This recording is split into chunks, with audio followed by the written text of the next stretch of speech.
Foi uma experiência muito nova, muito desafiadora. Nós tivemos durante alguns anos estudando no curso Simbologia Arcaica e Comentários de Simbologia Arcaica. Sentimos a responsabilidade disso tudo. Olhávamos umas para as outras, será que nós vamos conseguir? Será que somos capazes?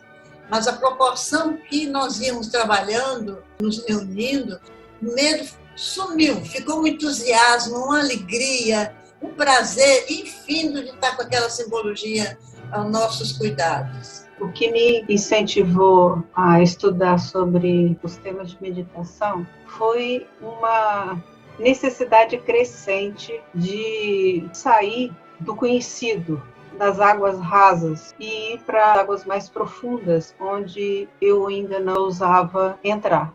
E após isso, em 2020, a gente aceitou um desafio ainda maior, que era transformar esse trabalho num trabalho de extensão e abrir o que a gente tinha aprendido, de conhecimento da simbologia arcaica na meditação diária para pessoas que não participavam de casa. Nós estávamos começando a conversar sobre transformar esse nosso estudo em um projeto de extensão quando fomos surpreendidos pela pandemia da Covid-19. E foi um susto. Pedíamos muita ajuda aos mestres, à Divina Mãe, em cada reunião, e a alegria do trabalho foi contagiante. Para fazer o trabalho anual, como projeto de extensão, seguimos todos os passos necessários para propor o projeto de maneira responsável.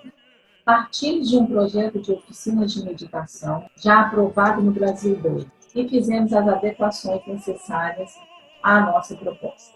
Adaptar-nos a esta nova realidade sem nos deixarmos abater pelo momento que estávamos vivenciando, de fato foi um grande desafio.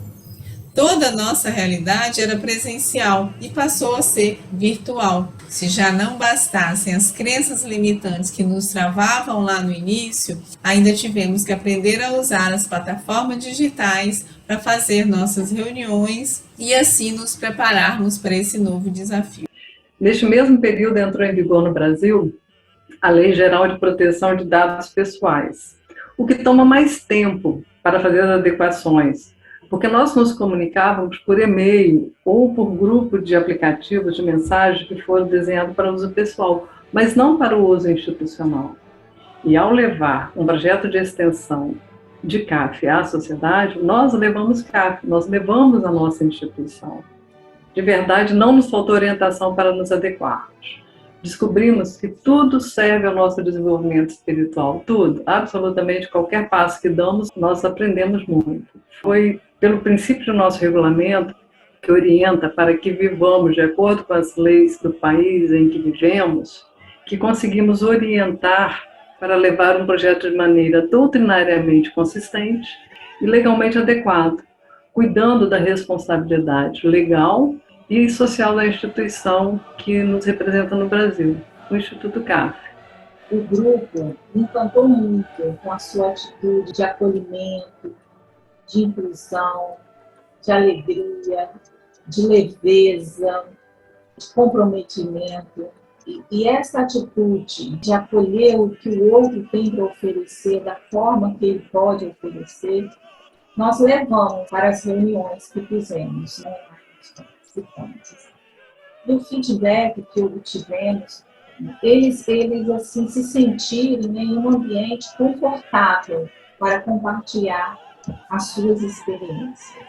E foi uma experiência maravilhosa, onde a gente pôde aprofundar ainda mais e aprender muito entre nós, trocando informações sobre percepções e principalmente no feedback que as pessoas, os participantes, nos traziam. Também nos ajudou muito a nos unir, nós nos tornamos um grupo único, uma equipe verdadeira. Surgiu assim uma confiança, uma união, uma alegria de estarmos juntas, foi incrível. O que a gente também aprendeu a como trabalhar em equipe, a confiar na gente, na nossa capacidade. Eu me sinto extremamente gratificada porque me abriu novas portas, novos conhecimentos Eu posso aprender mais, eu posso saber mais, eu posso viver mais e me integrar mais na meditação. Não tem limite.